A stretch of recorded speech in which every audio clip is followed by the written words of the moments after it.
With regards to Destiny and Destiny 2, the history tends to repeat itself. Many times before have we seen Bungie find themselves in a position where the community is waiting, the content was thinning, or the future felt uncertain. And many times before, they delivered free updates that didn't just fill the gap, but also fundamentally improved the overall quality of life. So today, we're taking a look at what we can expect from the June update based on what we already know about our past.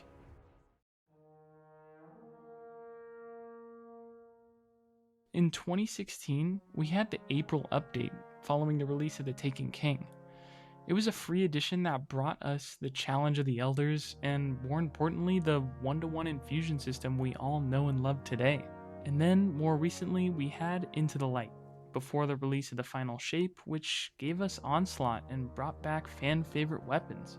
It acted as the bridge to the finale and reminded us of what this game feels like when it's firing on all cylinders. Now, we're just right around the corner from the June update. Like those that came before it, this is a free, mid-year effort focused on improvement. By looking at those past updates, we can establish our overall expectations.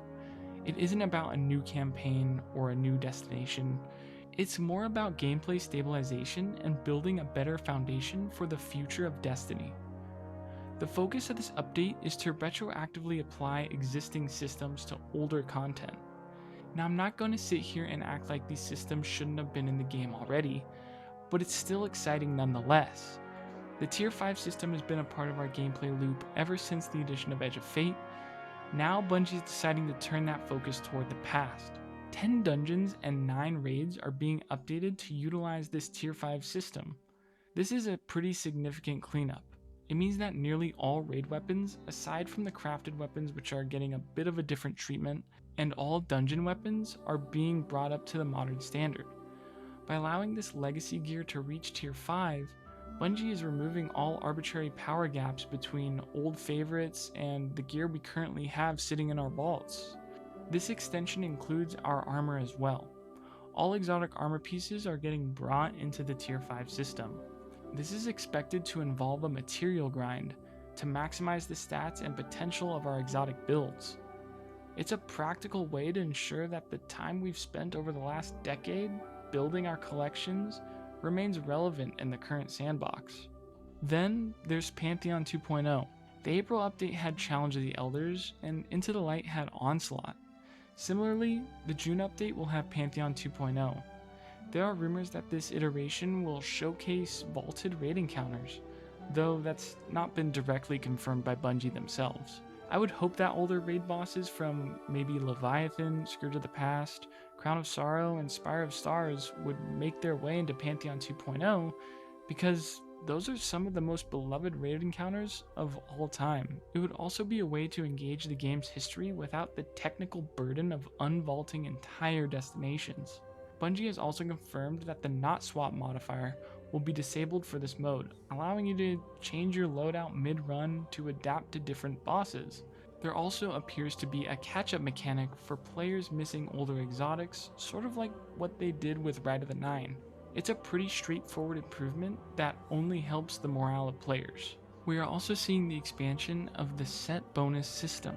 Like the tier system, set bonuses have existed since Edge of Fate. The June update will apply the same logic to about 20 legacy armor sets. It ensures that wearing a full set of armor from an older activity provides an up-to-date tangible benefit. But perhaps the most important quality of life change is the rework to the portal. Since its launch, the portal has been criticized for feeling disconnected.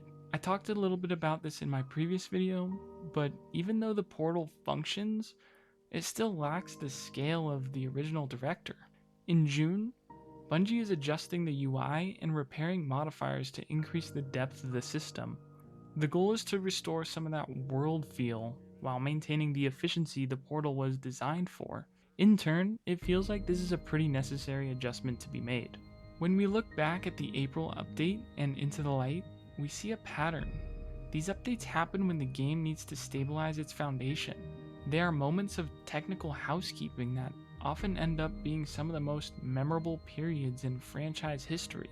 The June update has an opportunity to follow this lineage. It is a way to ensure that as we get closer to the reveal regarding Destiny's future, we're not just completely shut out and left in the dark, even though we've already been in the dark for a while.